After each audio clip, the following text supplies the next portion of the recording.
பிதா குமாரன் பரிசுத்த ஆவியானவரின் திருப்பெயராலே ஆமேன். பெரிய வியாழன் மாலை ஆராதனைக்கு ஆரம்பமாக நாம் அனைவரும் 61ஆம் ஞானப்பாடலின் முதல் 3 கவிகளை நாம் பாடுவோம். ஞானப்பாடலின் 61. இயேசுவே, நீர் பாடுபட்ட சரித்திரத்தை கேட்கிறோர். அநேகர் தங்கள் மாபலத்த மாயத்திலே அசைவற்றோர். சிலர் யூதாவையும் சிலர் காய்பாவையும் பழிப்பவர்.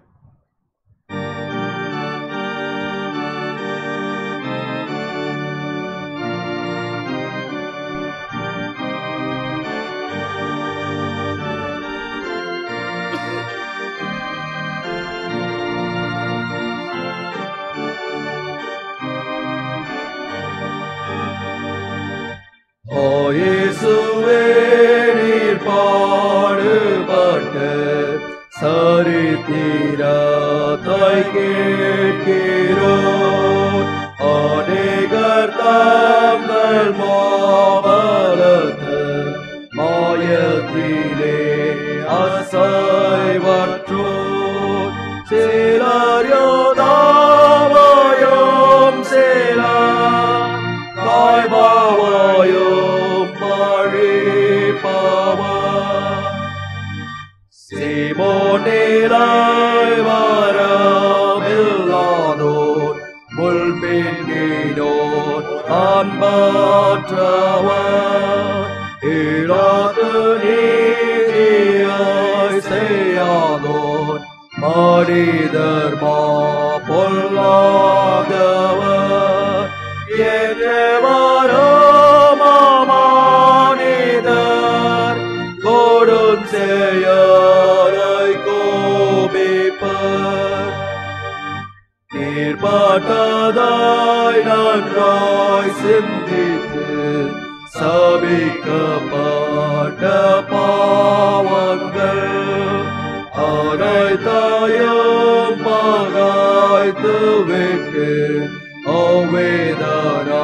வேதனாய்களின் தீர தகரே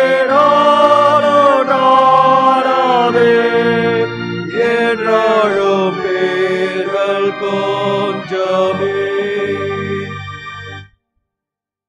நாம் அனைவரும் தலைகளை தாழ்த்தி பரிசுத்தமான ஆராதனை வேளையில் ஆண்டவரை நோக்கி ஜெபம் செய்வோம். வாருங்கள். எங்களை அதிகமாய் நேசித்து வழிநடத்துகிற நல்ல தகப்பனே, இதோ இந்த பரிசுத்த ஆராதனைக்காக உமக்கு நன்றி செலுத்துகிறோம் கர்த்தாவே.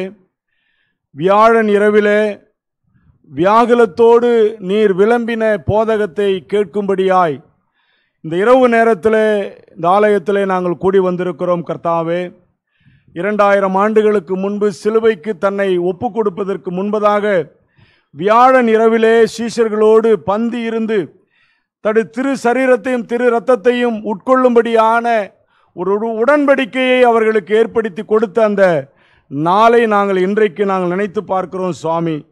நாங்களும் பெறுகின்ற அந்த அப்பத்திலும் ரசத்திலும் கிறிஸ்துவோடு இணைந்த உம்முடைய பிள்ளைகளாய் ஜீவிக்கின்றவர்களாய் நாங்கள் காணப்பட, என்றைக்கும் உம்முடைய திரு சரீரத்தையும் திரு இரத்தத்தையும் உட்கொள்ளுகிற போது உம்மோடு என்றும் நாங்கள் இணைந்து ஜீவிக்கிறோம் என்கின்ற நிச்சயத்தோடு இந்த ஆராதனையிலே நாங்கள் கலந்து கொள்ள நீர் கிருபை செய்தருளும்.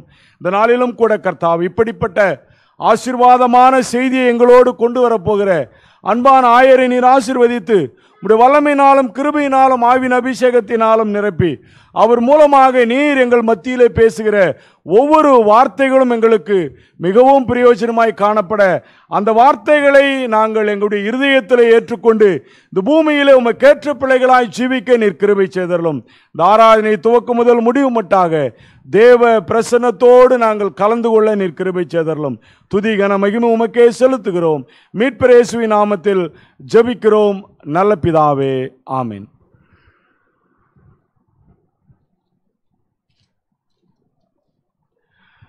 மீண்டுமாக கர்த்தருடைய பரிசுத்த நாமத்திற்கு மகிமை உண்டாக. ஞான சங்கீதங்களின் புத்தகம் 111ஆம் சங்கீதத்தை நாம் அனைவரும் பொருள் உணர்ந்தவர்களாக முறையாக வாசித்து கடவுளை மகிமைப்படுத்துவோம். 111ஆம் சங்கீதம். அல்லேலுயா, செம்மையானவருடைய சங்கத்திலும் சபையிலும் கர்த்தரை முழு இருதயத்தோடும் துதிப்பேன். கர்த்தரின் செய்கைகள் பெரியவைகளும் அவைகளில் பிரியப்படுகிற எல்லாராலும் ஆராயப்படுகிறவருமாயிருக்கிறது. அவருடைய செயல் மகிமையும் மகத்துவம் உள்ளது. அவருடைய நீதி என்றென்றைக்கும் நிற்கும். அவர் தம்முடைய அதிசயமான செய்கைகளை நினைவுகூரும்படி செய்தார். கர்த்தர் இரக்கம் மனவுருக்கம் உள்ளவர். தமக்கு பயந்தவர்களுக்கு ஆகாரம் கொடுத்தார். தமது உடன்படிக்கையை என்றென்றைக்கும் நினைப்பார். ஜாதிகளின் சுதந்திரத்தை தமது ஜனங்களுக்கு கொடுத்ததினால் தமது கிரியைகளின் பலத்தை அவர்களுக்கு தெரியப்படுத்தினார். அவருடைய கரத்தின் கிரியைகள் சத்தியமும் நியாயமுமானவைகள். அவருடைய கட்டளைகளை எல்லாம் உண்மையானவைகள். அவைகள் என்றென்றைக்கும் சதா காலங்களுக்கும் உறுதியானவைகள். அவைகள் உண்மையும் செம்மையுமாய் செய்யப்பட்டவைகள். அவர் தமது ஜனத்திற்கு மீட்பை அனுப்பி தமது உடன்படிக்கையை நித்திய உடன்படிக்கையாக கட்டளையிட்டார். அவருடைய நாமம் பரிசுத்தமும் பயங்கரமானது. கர்த்தருக்கு பயப்படுதலே ஞானத்தின் ஆரம்பம். அவருடைய கற்பனைகளின்படி செய்கிற யாவருக்கும் நற்புத்தி உண்டு. அவர் புகழ்ச்சி என்றைக்கும் நிற்கும். பிதாவுக்கும் குமாரனுக்கும் பரிசுத்த ஆவிக்கும் மகிமை உண்டாவதாக. ஆதியிலும் இப்போதும் எப்போதுமான சதா காலங்களிலும் இருக்கிறபடி ஆமென்.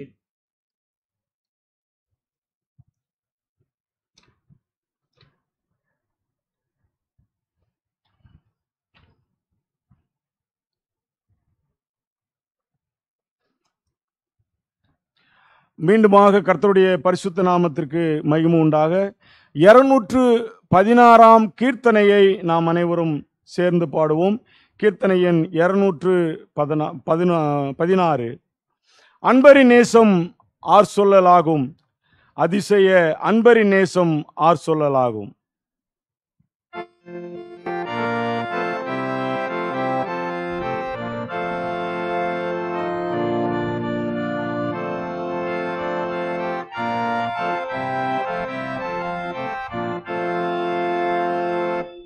அன்பரின் நேசம் யார் சொல்லலாகும், அதிசய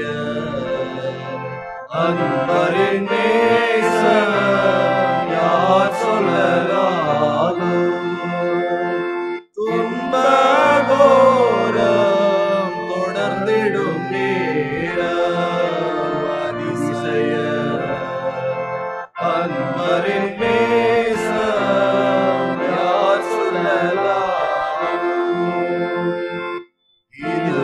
சரீரம் இதுவே ரத்தம், என்னை நினைத்திடும்படி அருந்தும் என்றாரே.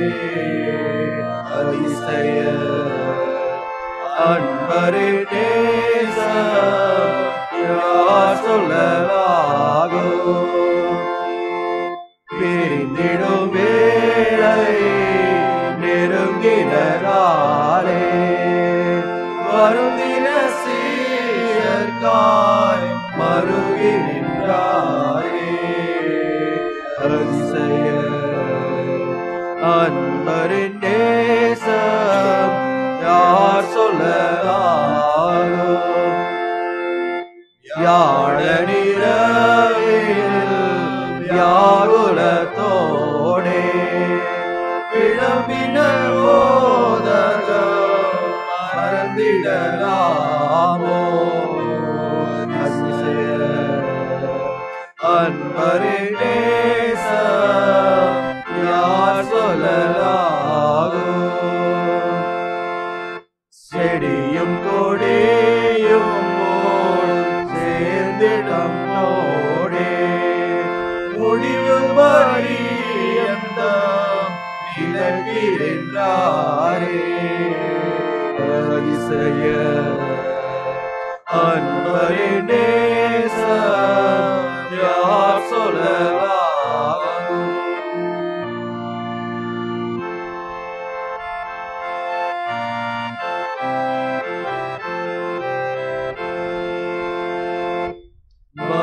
மகனுக்காக பரமனை நோக்கி மேற்தவம் ஊக்கமாய் வேண்டிக் கொண்டாரே. அதிசய அன்பரின் நேசம் யார் சொல்லலாகும்.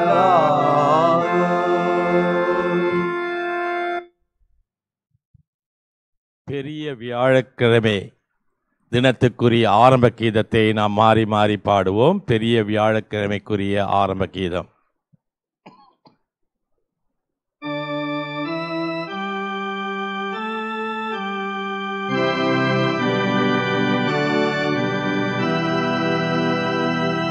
நம்முடைய ஆண்டவராகிய இயேசு கிறிஸ்துவினுடைய சிலுவை பற்றியே பெருமை பாராட்டுவோமாக.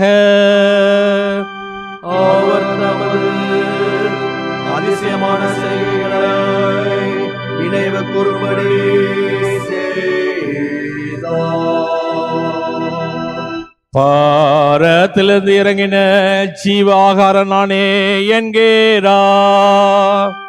இந்த ஆகாரத்தை புசிப்பவர் என்றென்றைக்கும்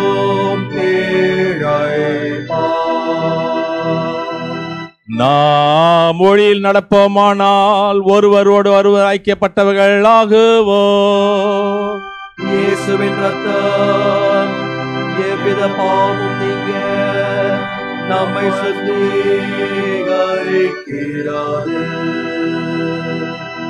பிதாவுக்கும் குமாரனுக்கும் பரிசுத்தாவியானுக்கும் மகிமை உண்டாவதாக.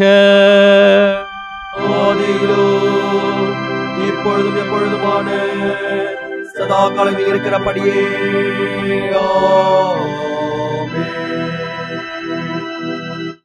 அன்புக்குரியவர்களே, இறைவனுடைய அருளை பெற தகுதியாகிய நாம் நம்முடைய பாவ குற்றங்களை உணர்ந்து அறிந்து கடவுளுக்கு முன்பாக நம்மை தாழ்த்துவோமாக. அவருடைய சகாயத்தையும் கிருபையும் மன்னிப்பையும் பெற்றுக்கொள்ள நம் ஆயக்காரனை போல கடவுளே பாவிகளாக எங்களுக்கு இறங்கலும் என்று 48வது ஞானப்பாட்டின் மூலம் கெஞ்சி கேட்போம். வாருங்கள்.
பராபரன் நமக்கு இறங்கினார். அவர் தம்முடைய ஒரே பேரான குமாரனிடம் விசுவாசம் கொள்ள எவனும் கெட்டெழுந்து போகாமல் நித்தியமான மெய்வாழ்வை பெறும்படிக்கு இயேசு கிறிஸ்துவை இந்த உலகத்துக்கு தந்து அருளினார். இந்த அளவுக்கு அவர் உலகத்தின் மீது அன்பு கொண்டார். அவருடைய நாமத்தை நாம் அனைவரும் எழுந்து நின்று 60ஆம் ஞானப்பாட்டின் மூலம் புகழ்ந்து ஸ்தோத்திரிப்போம். வாருங்கள்.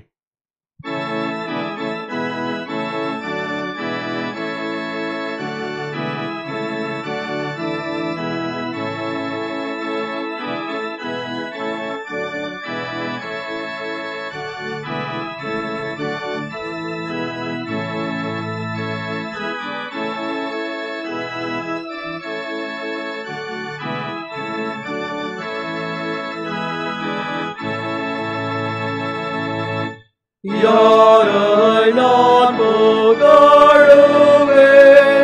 யாரை நான் அறிவேன், என் காதியும் மனம் யார், நான் பாராட்டுமே யார், தேவாட்டு காட்டினான், தேவாட்டு கோடினான், யானானே தொங்கான் மரம், யாரே திடனமிக்கை, தோற்றதாய் சுமந்தோர் யார், தேவனே சத்தந்ததார், தேவாட்டு காட்டினான், தேவாட்டு கோடினான்,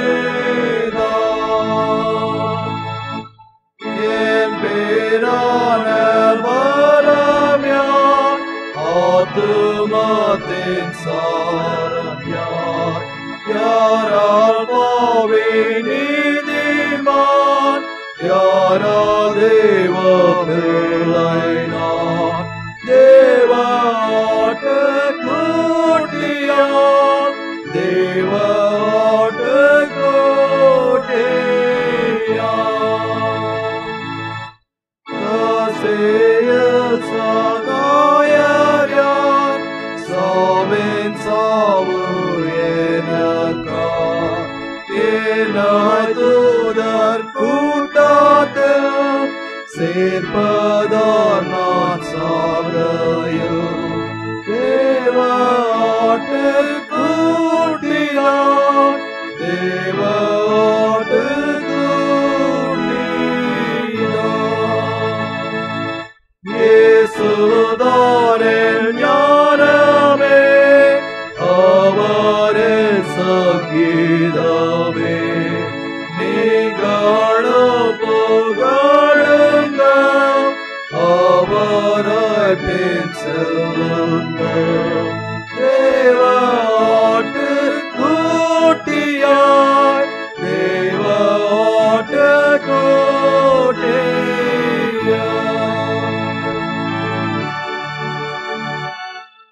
கர்த்தரானவர் உங்களோடு இருப்பாராக.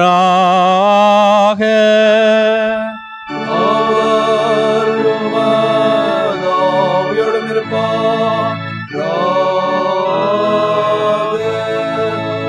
பிரார்த்தனை செய்வோமாக.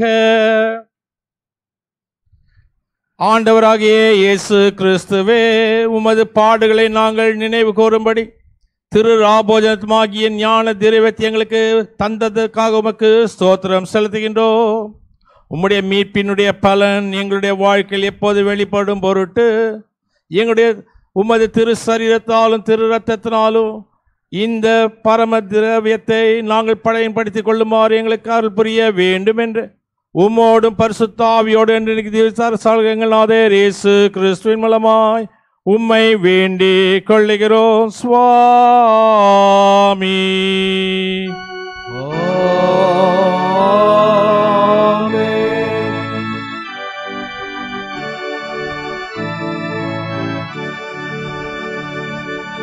இந்த நாளுக்கு என்று குறிக்கப்பட்டிருக்கூடிய நிருப பகுதியை வாசிக்க கவனமாய் கேட்போம். அது 1 கொரிந்தியர் 11வது அதிகாரம் 20வது வசனத்திலிருந்து 32வது வசனம் முடியும்.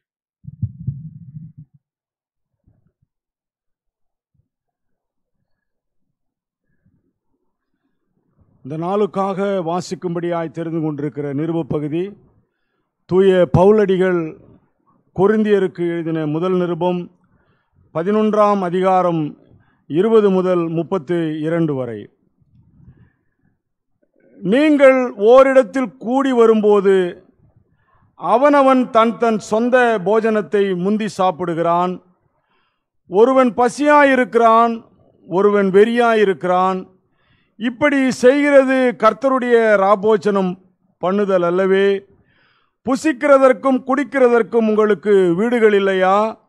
தேவனுடைய சபையை அசட்டை பண்ணி இல்லாதவர்களை வெட்கப்படுத்துகிறீர்களா? உங்களுக்கு நான் என்ன சொல்லுவேன்? இதை குறித்து உங்களை புகழ்வேனோ புகழேன். நான் உங்களுக்கு ஒப்புவித்ததை கர்த்தரிடத்தில் பெற்றுக்கொண்டேன். என்னவெனில், கர்த்தராகிய இயேசு தாம் காட்டிக் கொடுக்கப்பட்ட அன்று ராத்திரியிலே அப்பத்தை எடுத்து ஸ்தோத்திரம் பண்ணி அதை பிட்டு, நீங்கள் இதை வாங்கி புசியுங்கள், இது உங்களுக்காக பிற்கப்படுகிற என்னுடைய சரீரமாயிருக்கிறது, என்னை நினைவு கூறும்படி இதை செய்யுங்கள் என்றார்.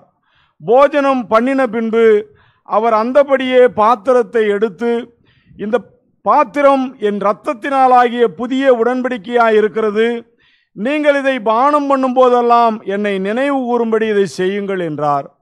ஆகையால் நீங்கள் இந்த அப்பத்தை புசித்து இந்த பாத்திரத்திலே பானம் பண்ணும் போதெல்லாம் கர்த்தர் வருமளவும் அவருடைய மரணத்தை தெரிவிக்கிறீர்கள்.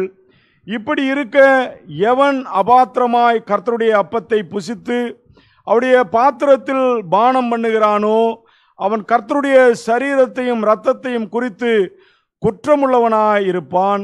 எந்த மனுஷன் தன்னைத்தானே சோதித்து அறிந்து இந்த அப்பத்தில் புசித்து இந்த பாத்திரத்தில் பானம் பண்ண கடவன். எண்ணத்தினாலில் அப்பத்தினால் அபாத்திரனாய் போஜனம் பண்ணுகிறவன் கர்த்தருடைய சரீரம் இன்னதென்று நிதானித்து அறியாததினால் தனக்கு ஆக்கினை தீர்ப்பு வரும்படி போஜனபானம் பண்ணுகிறான். இது நிமித்தம் உங்களில் அநேகர் பலவீனரும் வியாதி உள்ளவர்களுமாயிருக்கிறார்கள், அநேகர் நித்திரையும் அடைந்திருக்கிறார்கள். நம்மை தாமே நிதானித்து அறிந்தால் நாம் நியாயந்தீர்க்கப்படும்.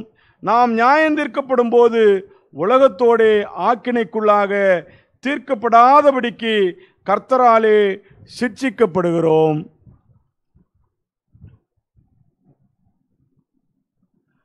வாசிக்கும்படியாக தெரிந்து கொள்ளப்பட்ட நிருப பகுதி வாசிக்கப்பட்டு முடிந்தது. கர்த்தர் தாம் இந்த வசனங்களை நமது இருதயங்களில் நித்திய ஜீவனுக்கு என்று திடமளித்து காப்பாராக.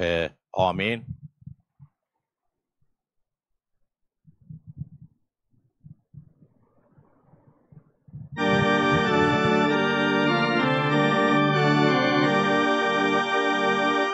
நாம் ஆசீர்வதிக்கிற ஆசீர்வாதத்தின் பாத்திரம் கிறிஸ்து ரத்தத்தின் ஐக்கியம் அல்லவா? நாம் பிற்கும் அப்பம் கிறிஸ்துவினுடைய சரீரத்தின் ஐக்கியம் அல்லவா? கர்த்தாவே, உமது ரட்சிப்புக்கென்று காத்திருக்கிறேன்.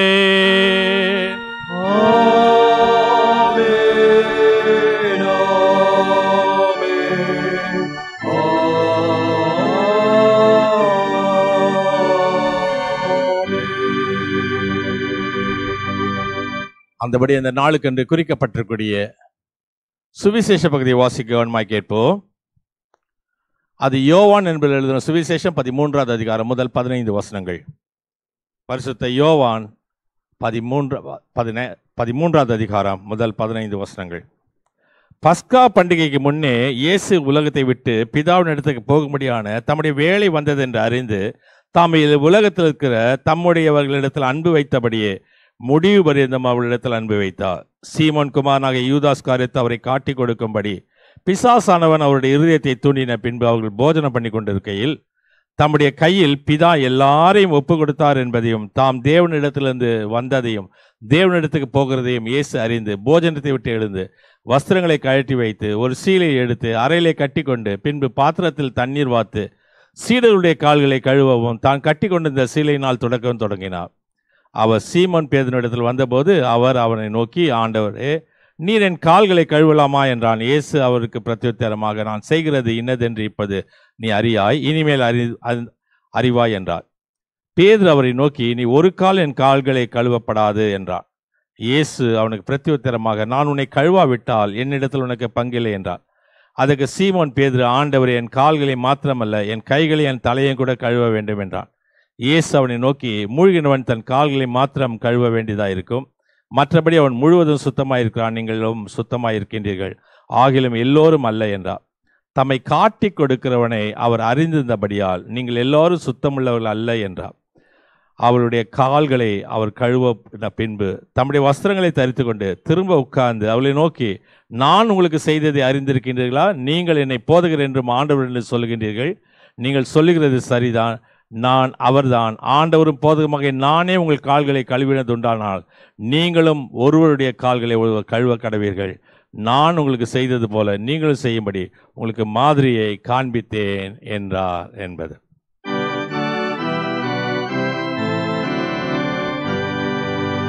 புறாவுடைய நல்ல வார்த்தைக்காக அவருக்கு ஸ்தோத்திரம்.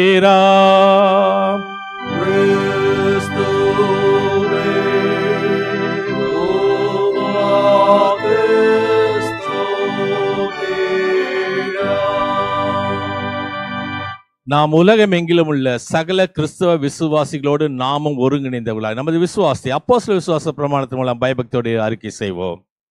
பரலோகத்தையும் பூலோகத்தையும் படைத்த சர்வத்துள்ள பிதாவாகிய பராமனை விசுவாசிக்கின்றேன். அது ஒன்றான குமாரனாகிய இயேசு கிறிஸ்துவை விசுவாசிக்கிறேன். பரிசுத்தாவினால் கர்ப்பமாக உற்பவித்து கன்னிமரியாத்தில் பிறந்து பொந்தி பிலாத்துக்கு பாடுபட்டு சிலுவையில் அறையுண்டு மரித்து அடக்கம் பண்ணப்பட்டார். பாதாளத்தில் இறங்கி 3ஆம் நாள் மருத்துவத்தை உயிர்த்தெழுந்தார். பரமளத்துக்கு ஏறி சர்வத்துள்ள பிதாவாகிய பராமனை வல்லமை பெற்றிருக்கிறார். அவருடைய ஜீவனோரி மத்திய நியாயத்திற்கு வருவார். பரிசுத்தாவினை விசுவாசிக்கிறேன். பொதுவான பரிசுத்த சபையும் பரிசுத்தோட ஐக்கியமும் பாவமன்னிப்பும் மாம்ச வைத்ததிலும் நித்திய ஜீவன் ஒன்று என்று விசுவாசிக்கிறேன். ஆமீன். நாம் அறிக்கை செய்த இந்த விசுவாசம் நாம் இன்று மட்டுமல்ல நமது மரணமற்ற நிலையத்திற்கு எல்லாம் உள்ள தூய ஆவியானவர் உங்களுக்கு எனக்கு துணை செய்வாராக. ஆமீன். அமர்வோம்.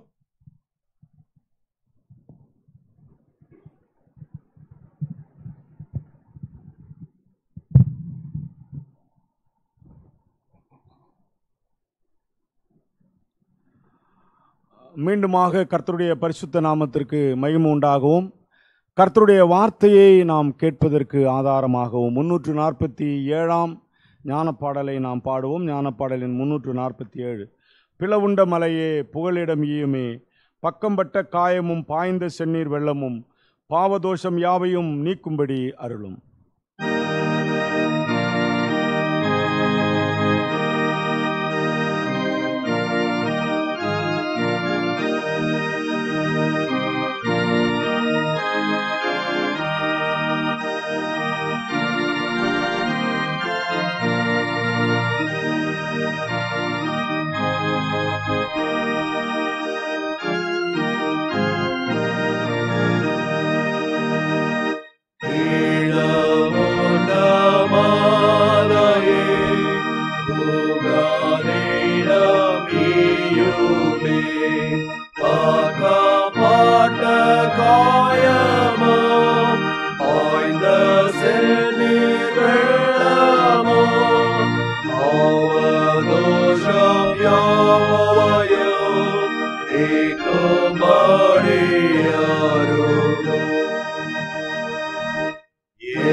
நம்முடைய பிதாவாகிய கடவுளிடத்திலிருந்தும் ஆண்டவராகிய இயேசு கிறிஸ்துவிடத்திலிருந்தும் உங்களுக்கு கிருபையும் சமாதானம் உண்டாவதாக. ஆமென். அமர்வோம். ஆண்டவரை நோக்கி நாம் ஜெபம் செய்வோம். வாரும் பரிசுத்த ஆவியானவரே, உம்மை விசுவாசிக்கிற எங்கள் நெஞ்சை நிரப்பி அன்பின் தீயை மூட்டியுள்ளோம். பற்பல மொழிகள் மூலமாக பற்பல இனங்களை விசுவாச ஒருமைக்குள் குடிச்சத்துக்கு தேவரே, எங்களுடைய பரிசுத்த வசனத்திலே பரிசுத்தமாக்கி வசனமே சத்திய சுவாமி. ஆமேன். அன்பான விசுவாசிகளே, இயேசு கிறிஸ்து காட்டி கொடுக்கப்பட்ட இரவு, இயேசு கிறிஸ்துனுடைய கடைசி திருவிருந்து, லாஸ்ட் சப்பர் என்று சொல்லி இதற்கு பெயர் உண்டு. நாம் ஏற்கனவே உங்களுக்கு அறிவித்திருந்தபடி தெரிந்த படமும் தெரியாத உண்மைகளும் என்று சொல்லக்கூடிய ஒரு பகுதிக்குள்ளாக நம்ம செல்ல போகின்றோம். கவனமாய் என்னோட கூட பின்பற்றி வரும்படி உங்களை அன்போடு கேட்டுக்கொள்கின்றேன். நாம் அனைவரும் பார்த்திருப்போம், அநேகருடைய இல்லங்களில், ஆலயங்களில், டைனிங் ஹாலில் இயேசு கிறிஸ்து தன்னுடைய சீடர்களோடு அமர்ந்து திருவிருந்துல பங்கு பெறுவதைப் போல அந்த கடைசி நிகழ்ச்சியை படமாக வரைந்திருப்பார்கள். அந்த படத்துல ஒரு பெண் உருவம் ஒன்று இருக்கும். அது யோவான் கிடையாது, அது மேரி மகதலேனாள். அநேக தடயங்களை அவர் விட்டு வைத்திருக்கிறார் என்று சொல்வார்கள். யார் அவர்? லியோனார்டோ டாவின்சி என்று சொல்லக்கூடிய ஒரு பிரபலமான ஒரு ஓவியர். பல விமர்சனங்களையும் அனுமாசனங்களையும் உருவாக்கிய ஒன்றுதான் கடைசி திருவிருந்து. இயேசு கிறிஸ்து தனது சீடர்களுக்கு கொடுத்த திருவிருந்தை அவர் வரைய காரணம் என்ன, அதில் உள்ள ரகசியங்கள் என்ன என்பதை அலசி ஆராய்வோம் வாருங்கள். இவர் ஒரு ஓவியர். இவர் ஏப்ரல் மாதம் 15ஆம் தேதி 1452 ஆண்டு பிறந்தவர். இவர் ஒரு விஞ்ஞானி, கண்டுபிடிப்பாளர், ஓவியர். Man of many talents. இன்னைக்கு பைக்ல, கார்ல எல்லாம் ஸ்பீடோமீட்டர் இருக்குல்ல, அந்த ஸ்பீடோமீட்டர் முதல் கண்டுபிடித்தவர் இவர் தான். அத போலவே இப்பெல்லாம் கூகுள் மேப்ஸ் இருக்குல்ல, அந்த காலத்துல இவர் ஒரு தன்னுடைய பட்டணத்தை அப்படியே வரைந்திருக்கின்றார். இராணுவத்திற்காக டேங்க்ஸ், பீரங்கி குண்டுகளை முழங்கக்கூடிய பீரங்கி டேங்குகளை உருவாக்கி இருக்கின்றார். இப்படிப்பட்ட பெரிய கண்டுபிடிப்பாளர், விஞ்ஞானி, ஓவியர். இவருடைய ஓவியத்தன்மையை கண்டு இவருடைய தந்தை லியோனார்டோ டி செர் பீரோ டாவினி அப்படின்னு கூடிய அவங்க அப்பா இவர் அதிகமாக படிக்க வைக்காம ஓவியத்துறையில கொண்டு போய் சேர்த்து ஆண்ட்ரியா டெல் வெரோ சியோ அப்படின்னு சொல்லக்கூடிய ஒரு இடத்துல உதவியாளராக சேர்த்துட்டார். அவரிடத்துல சேர்ந்து இவர் தன்னுடைய படைப்பில் படைக்கும்போது ஒரு காலகட்டத்தில் அவர் சொல்லிட்டாராம், நான் தான் உனக்கு சீஷனா இருக்கணும், நீ எனக்கு சீஷனா இருக்க வேண்டாம் என்று சொல்லும்போது, இல்லை நான் உங்ககிட்டயே பணியாற்றுகிறேன்னு சொல்லி தொடர்ந்து பணியாற்றினதாக அவருடைய சரித்திரம் சொல்கிறது. இப்போ இவர் வரைந்த இந்த படத்துல அநேக விஷயங்களை உள்ள வைத்திருக்கிறார். இது எதெல்லாம் உண்மை, எதெல்லாம் பொய், இது வரையப்பட்டதனுடைய காரணம் என்ன, வரலாறு என்ன என்பதை நாம் பார்ப்போம். விமர்சிக்கப்பட்ட புதிர் முடிச்சுகளை போட்ட ஒரு ஓவியம் இந்த கடைசி திருவிருந்து தான். ஒவ்வொரு கிறிஸ்தவ வீடுகளிலும், ஆலயங்களிலும் இந்த படம் வரவேற்பு அறையிலும், உணவு அருந்த இடத்திலும் இதை பார்க்க முடியும். இந்த படத்தை வரைந்தது தான் லியோனார்டோ டி வின்சி என்பது பலருக்கு தெரியாத ஒன்றாக இருக்கலாம். ஆனால் தெரிந்த ஒன்று மோனோலிசா அப்படின்ற ஒரு படம். 3 வான சாஸ்திரிகள், இந்த படம்லாம் அவர் வரைந்த ஒரு படங்கள். இதை வரைய வேண்டும் என்று நினைத்த போது, வரைந்து முடித்த போதும் ஏகப்பட்ட சலசலப்புகள் தோன்ற ஆரம்பித்தது. வரைந்து முடிந்த பல நூற்றாண்டுகளை கடந்த போதும் இன்னைக்கும் பலவிதமான சலசலப்புகள் உருவாக்கி கொண்டிருக்கிறது. மத ரீதியாக மட்டுமல்ல, அறிவியல் சார்ந்தும் ஏகப்பட்ட காரியங்கள் இருக்கிறது. இந்த உலகம் எப்பொழுது அழியப் போகிறது என்ற குறிப்பை அவர் கொடுத்து விட்டு போயிருக்கிறார் என்று சொல்லப்படுகிறது. ஒரு மிக முக்கியமான ஒரு குறிப்பு, இயேசு கிறிஸ்து இந்த பாத்திரத்தை எடுத்து துணிக்கையை தொட்டு யாருக்கு கொடுப்பேனோ அவன் தான் என்னை காட்டி கொடுப்பான்னு சொன்னார்ல, அந்த பாத்திரம் எங்க போச்சு? சாலிஸ் என்று சொல்வார்கள், அந்த ராபோஜன பாத்திரம். அது எங்க போச்சு அப்படின்றத இவர் தன்னுடைய படைப்புல உள்ள குறிப்பாய் வைத்திருக்கிறார், ரகசிய குறியீட்டில் வைத்திருப்பார் என்று சொல்லி அநேக நினைத்து இன்னைக்கும் அதை வைத்து, அந்த படத்தை வைத்து ஆராய்ச்சி செய்து கொண்டிருக்கின்றார்கள். இயேசுக்கு பக்கத்தில் ஒரு பெண் உருவம், அது யோவான் என்று சொல்வார்கள். அது யோவான் அல்ல, மகதலேனா மரியாள் என்று சொல்லப்படுகிறது. அவருக்கும் இயேசு கிறிஸ்துவுக்கும் திருமணம் முடித்து பிள்ளையெல்லாம் பிறந்தது என்று சொல்லப்படுகிறது. இதை டாவின்சி அது தன்னுடைய ஓவியத்துக்குள் வரைந்து வைத்திருக்கிறார் என்று சொல்லப்படுகிறது. இந்த படத்தை பார்த்தீங்கன்னா ஒரு எம் மாதிரி தெரியும். அது மேரி மேக்டலின் அப்படின்றத குறிக்கிறதுக்காகவும், நடுவில் பார்த்தா வி அப்படின்ற ஒரு குறிப்பு இருக்கும். அந்த குறிப்பு என்னன்னு சொன்னா பெண்ணுடைய கர்ப்பப்பையை குறிப்பதற்காகவும் சொல்லப்பட்ட ஒரு சிம்பாலிக் என்று சொல்லப்படுகிறது. இதை குறித்து தான் டாவின்சி கோட் படம் வெளிவந்தது. அநேக எதிர்ப்புகள் எல்லாம் வந்தது. இது வெளிவந்த போது ஏகப்பட்ட தடைகள். இந்த செய்தி சொல்லதான் இந்த படத்தை வரைந்தாரா, எப்போது வரைந்தார், எங்கே வரைந்தார் என்பதை புரிந்து கொள்வோம். இந்த படம் கடைகளிலே அதிகமாய் கிடைக்கிறது. ஆகவே கை அடக்கத்தில் உள்ள ஒரு படம் வரைந்திருப்பார் என்று சொல்லி என்ன தோன்றுகிறது. என்னுடைய அருமையான குடும்ப நண்பர் காலஞ்சென்ற ஆல்பர்ட் ஆவடியில் இருந்தவங்க, அங்கே ஹோலி லேண்ட் போயிட்டு வந்தாங்க. வந்து எனக்கு ஒரு பரிசு கொடுத்தாங்க, பேப்பர் வெயிட். அந்த பேப்பர் வெயிட்டுக்குள்ள இந்த கடைசி திருவிருந்து உள்ள அப்படியே டிரான்ஸ்பரண்டா தெரிகிற மாதிரி ஒரு பேப்பர் வெயிட் கொடுத்தாங்க. ஆகவே இது கையடக்கத்தில் உள்ள ஒரு காரியம் என்று சொல்லி நாம் நினைக்க தோன்றோம். அது கையடக்கம் உள்ளதல்ல, அது உண்மை கிடையாது.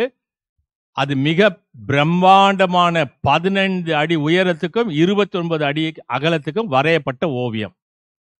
இது சுவற்றிலே வரையப்பட்ட ஓவியம்.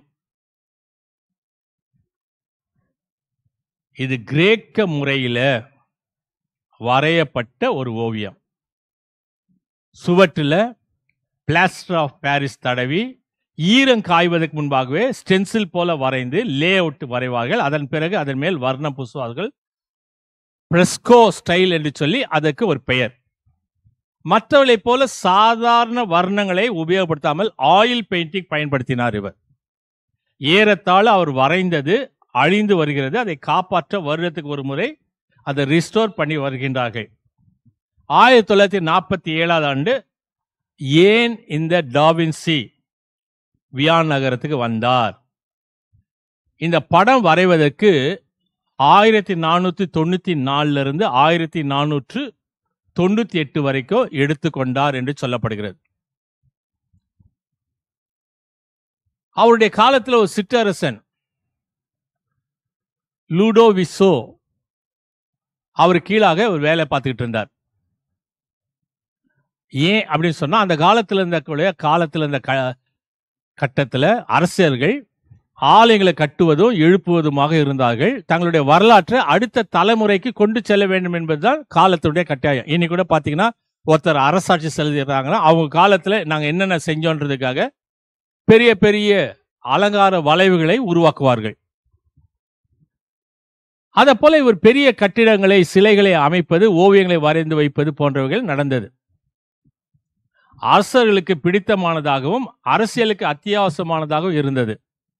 சாண்டா மரியா அப்படி என்று சொல்லக்கூடிய ஒரு ஆலயத்தில் பணியாற்றக்கூடிய துறவிகளுக்கு சாப்பிடக்கூடிய இடத்துல ஒரு பெரிய சுவர்கள் இருந்தது. ஆகவே அந்த இடத்துல படங்களை வரையலாம் என்று சொல்லி அரசர் முடிவெடுத்தார்.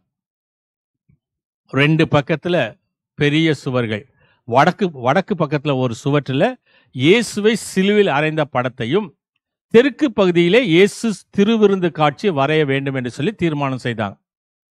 சிலுவையில் அறையப்பட்ட படத்தை வரைய ஜியோவானி டொனாட்டோ அப்படின்ற ஒரு இடத்துல ஒப்படைத்தாங்க. அவர் வரைஞ்ச படம் இன்னும் அப்படியே இருக்கு.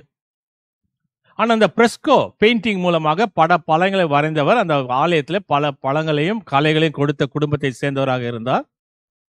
திருவிருந்து படத்தை யார் வரைவது என்று சொல்ல கேள்வி எழுந்தபோது அந்த சமயத்தில் டாவின்சி மிகவும் மன அழுத்தத்தில் இருந்தார். அவர் லியான் நகரத்துக்கு வந்து பல படங்களை வரைந்தாலும் அவர் பேர் சொல்லும்படி ஒரு விதமான பெரிய படைப்பும் படைக்கவில்லை. There is no masterpiece. அவர் இதுவரைக்கும் உருவாக்கவில்லை. அவர் பெயரும் சொல்லும்படியாக ஒரு வாய்ப்பும் அவருக்கு கிடைக்கவில்லை. ஆகவே சக்சஸ் அவருக்கு இல்லை.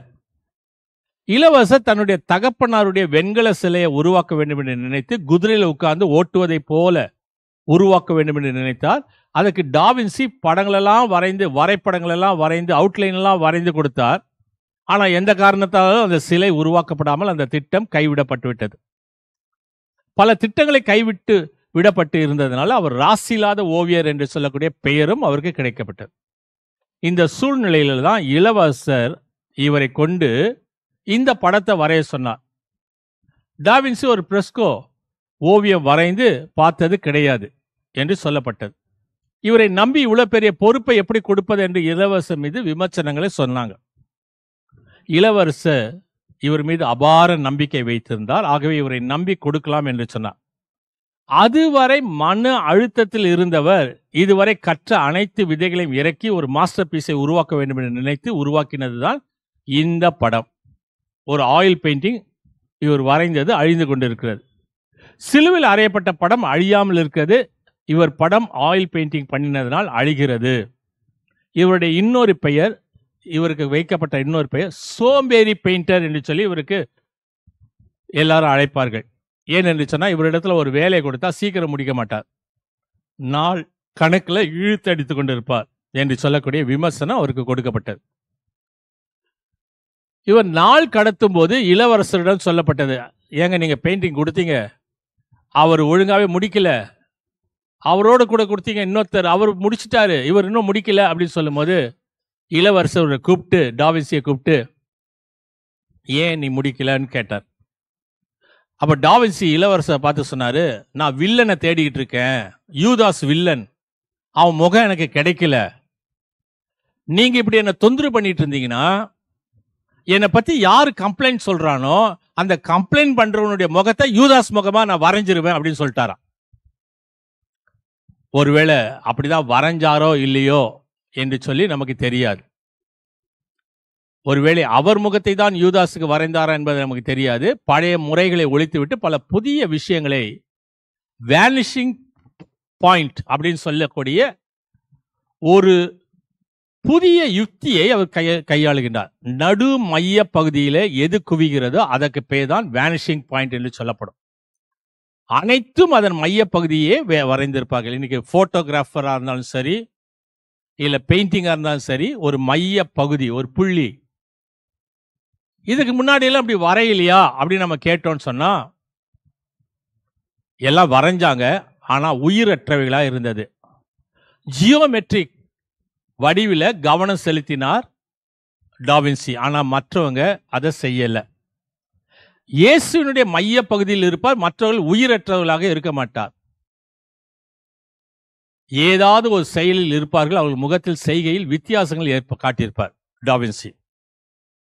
இதற்கு முன் பல பேரால் வரையப்பட்ட ஓவியம், இதில் இயேசு மற்றும் அவருடைய சீடர்கள் இருப்பார்கள். மற்றவர்கள் நின்று கொண்டிருப்பதை போலவும் இயேசு உட்கார்ந்து கொண்டிருப்பதை போலவும், கடைசி திருவிருந்தை மட்டுமல்ல கடைசியில் நடைபெற்ற நிகழ்வு பதிவு செய்கிறார். உங்களில் ஒருவன் என்னை காட்டி கொடுக்க போகிறான் என்று சொன்னவுடன் என்ன நடைபெற்றது என்பதை தத்ரூபமாக என்ன ரியாக்ஷன் கொடுத்திருப்பார்கள் என்பதை கற்பனை செய்து வரைந்திருக்கிறார்.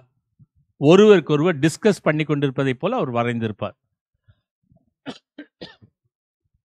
இயேசு நின்று கொண்டிருப்பார், மற்றவர்கள் உட்கார்ந்திருப்பார்கள். இல்ல இயேசு உட்கார்ந்து கொண்டிருப்பார், யூதாஸ் தனியாக உட்கார்ந்து இருப்பதாக வரைந்திருப்பார்கள். ஆனால் இவர் மட்டும் அனைவர் முகத்தையும் இயேசுவையும் காட்டியிருப்பார். ஒரே வரிசையில் உட்கார்ந்து இருப்பார்கள், அதில் வித்தியாசங்களை காட்டியிருப்பார். தனியாக யூதாஸை காட்டியிருப்பார்கள், ஆனால் இவர் யூதாஸையும் உட்கார வைத்திருப்பார். ஒரு கோடு போட்டா எல்லாருடைய தலையும் கோட்டுக்கு மேல இருக்கும். யூதாசுடைய தலை மட்டும் கோட்டுக்கு கீழே இருக்கும். சாத்தானோடு உடன்படிக்கை செய்துட்டான், அவன் பாதாளத்துக்கு போய்விட்டான் என்பதை அவனுடைய தலை தாழ்ந்து போய்விட்டது என்று சொல்லி குறிப்பால் உணர்த்தியிருப்பார்.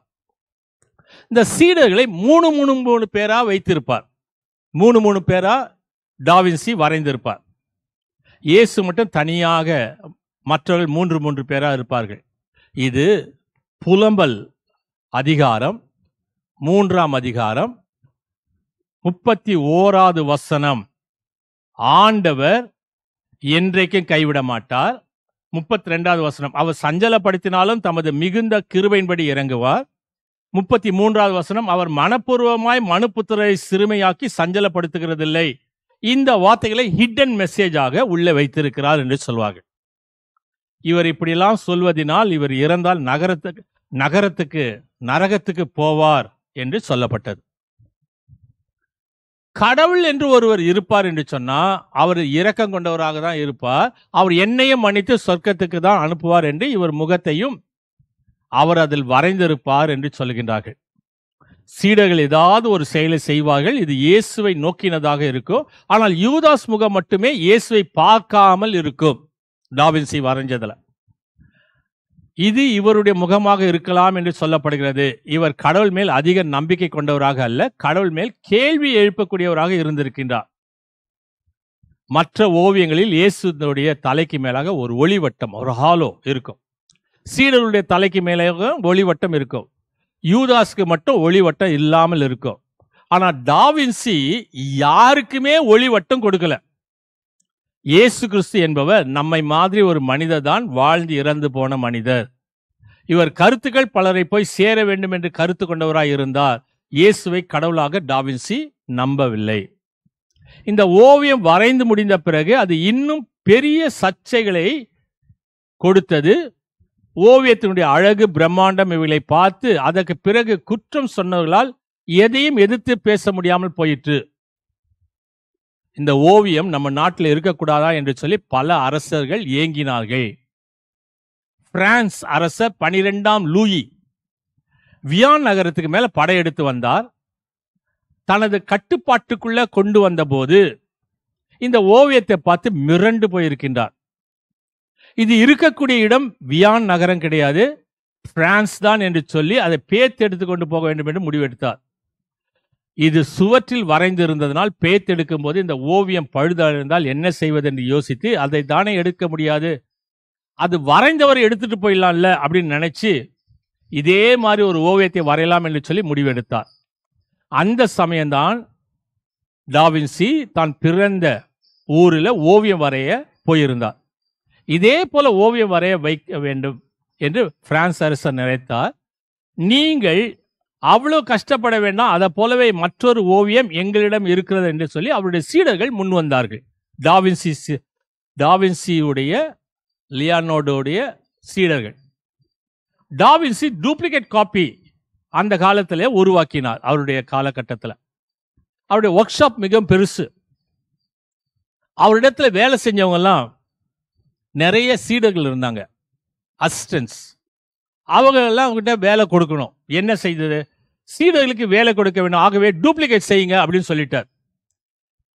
2 காரணத்தினால, ஒன்று அவங்களுக்கு வேலை கொடுத்த மாதிரியா இருக்கும், 2வது இதை வித்தா பணம் கிடைக்கும் என்று நினைத்து 3 காப்பீஸ் உருவாக்கினார்கள் என்று சொல்லப்படுகிறது. இதுல ஒரு அசிஸ்டன்ட் ஆண்ட்ரியா சொலாரி அப்படின்றவ இந்த காப்பி பிரான்ஸ் அரசருக்கு கொடுத்தான். அங்கிருந்து பெல்ஜியம் நாட்டுக்கு போய் டாவின்சி அருங்காட்சியகத்தில் இன்றும் அது இருக்கிறது. பெருமளவு சிதிலம் அடையாமல் பாதுகாக்கப்பட்டிருக்கிறது.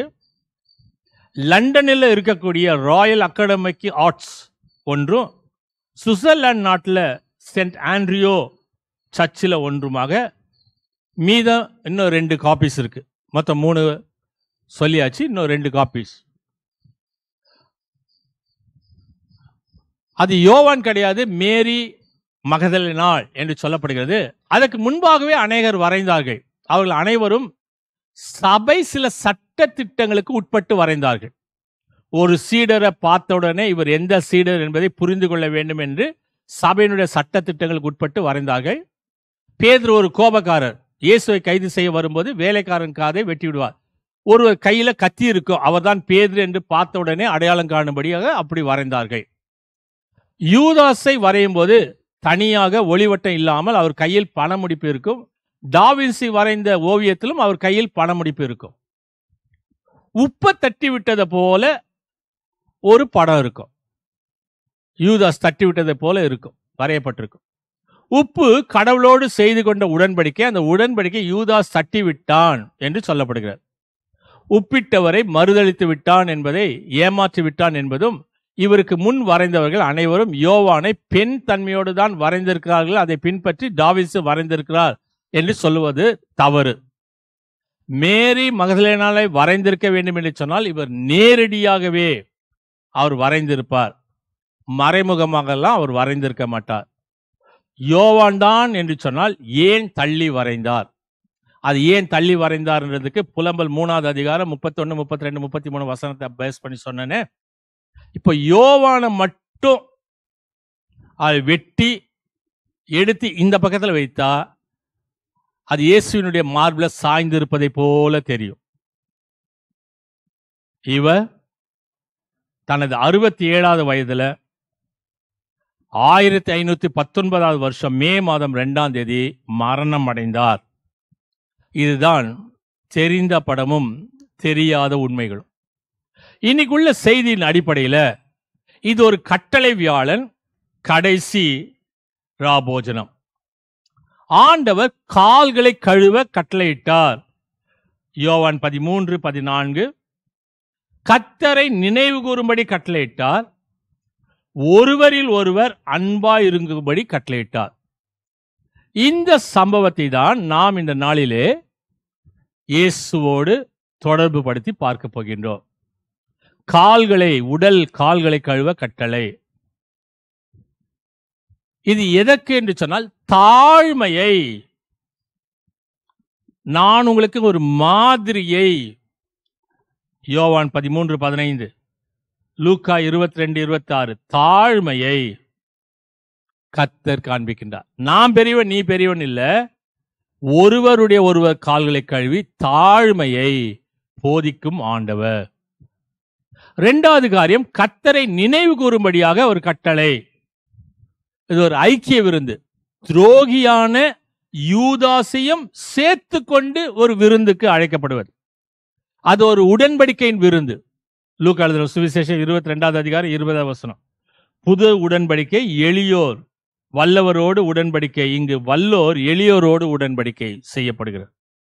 இது ஒரு நினைவு கூறுதலின் விருந்து. லூக்கா 22:19 கிறிஸ்து செய்தது இன்னும் மறக்க முடியாத ஒரு செயல். இது நினைவு கூறும்படியாக செய்யப்பட்ட ஒரு செயல். 13வது அதிகாரம் 21வது வசனம், யூதாசை உணர்த்தினார், உங்களில் ஒருவன். அனைவரும் கேட்கக்கூடிய நானோ நானோ நானோ என்று சொல்லி யூதாஸ் மனம் திரும்புவதற்கு வாய்ப்பளித்தார். ஆனால் அவன் மனம் திரும்பாமல் போனான். யூதாஸை கடைசி முறையாக ஒரு எச்சரித்தார், நீ செய்கிறதை போய் சீக்கிரமாய் செய் என்று சொன்னார். 3வது காரியம், உங்களில் ஒருவர் ஒருவர் அன்பு கூற கட்டளை. தியாகமான அன்பு, தெய்வீகமான அன்பு, மாறாத அன்பு. யோவான் 15:13 தியாகமான அன்பு, தெய்வீகமான அன்பு 13:5, மாறாத அன்பு 13:11. இன்று கடைசி திருவிருந்து. ஒருவரில் ஒருவர் அன்பு கூறுகின்றோமா? திருவிருந்தில் வந்து பங்கு பெற போகின்றோமே, ஒருவரில் ஒருவர் அன்பு கூறுகின்றோமா? தாழ்மையை போதித்தார், மாதிரியை காண்பித்தார், அன்பின் கட்டளை கொடுத்தாரே. ஐக்கிய விருந்து, உடன்படிக்கையின் விருந்து, நினைவு கூற விருந்து. உன்னை யூதாசை உணர்த்ததை போல உன்னை உணர்த்துகின்றார்.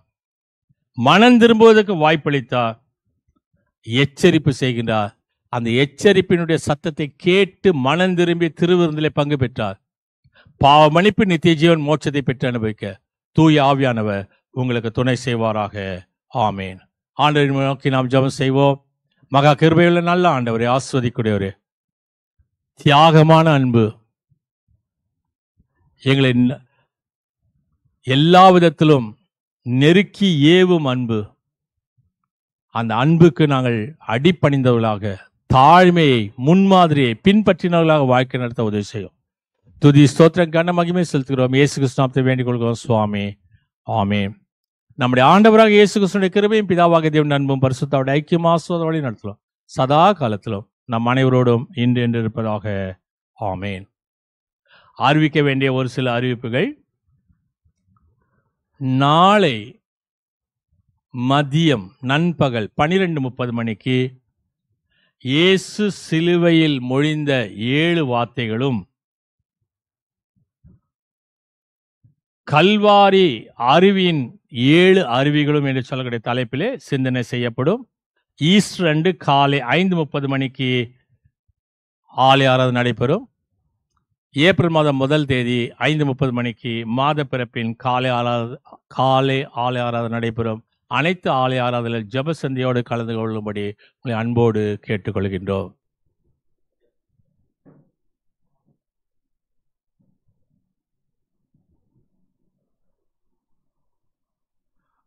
மீண்டுமாக கர்த்தருடைய பரிசுத்த நாமத்திற்கு மகிமை உண்டாக 316ஆம் ஞான பாடலை நாம் பாடுவோம்.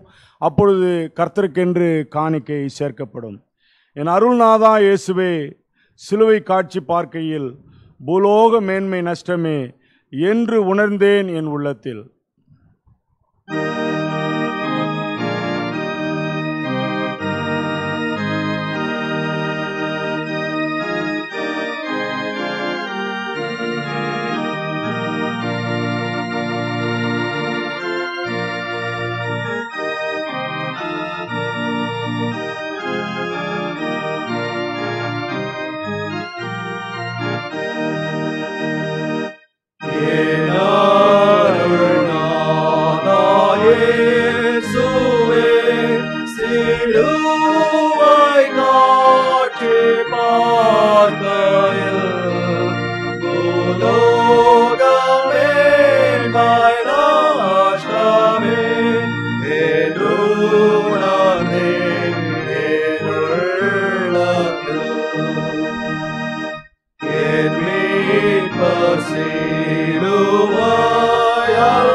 நாம் படைத்திருக்கிற காணிக்கைகளுக்காக நம் ஆண்டவரை நோக்கி நாம் ஜெபம் செய்வோம்.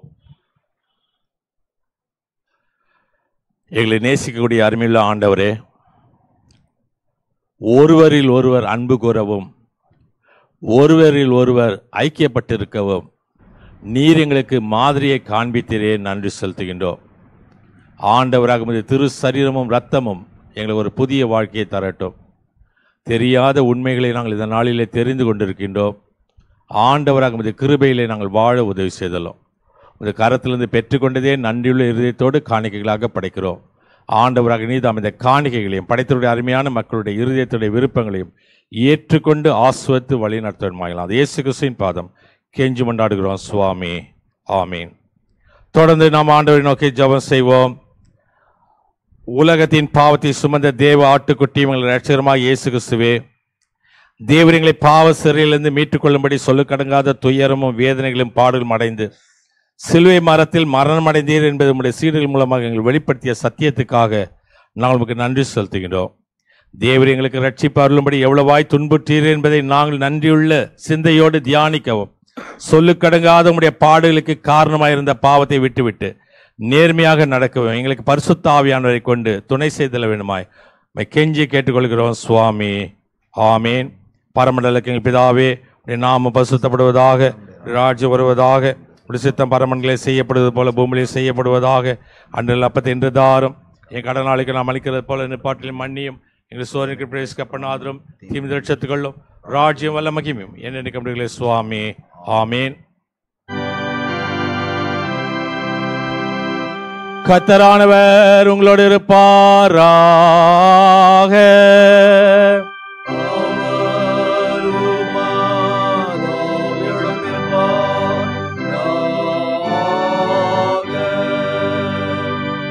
கர்த்தரானவர் உன்னை ஆசீர்வதித்து உன்னை காப்பாராக. கர்த்தரானவர் தமது திருமுகத்தை உன்னில் பிரகாசிக்க செய்து உன்னிடம் கிருபை உள்ளவராயிருப்பாராக. கர்த்தரானவர் தமது திருமுகத்தை உனக்கு பிரசன்னமாக்கி உனக்கு சமாதானம் தந்தழுவாராக.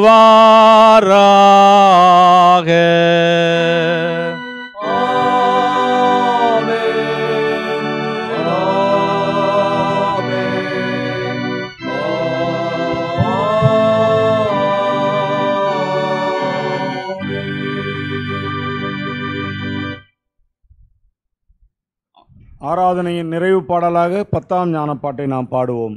நான் என்றும் உண்மையுற்ற சுவாமி உம்மிடத்தில் விடாமல் நிலை நிற்க மெய் உபதேசத்தில் நீர் என்னை காத்திறங்கும் நிலைவரம் கொடும் இவ்வன்புக்கும் இங்கும் அங்கும் உம்மை போற்றவும்.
ஜெபம் செய்வோம்.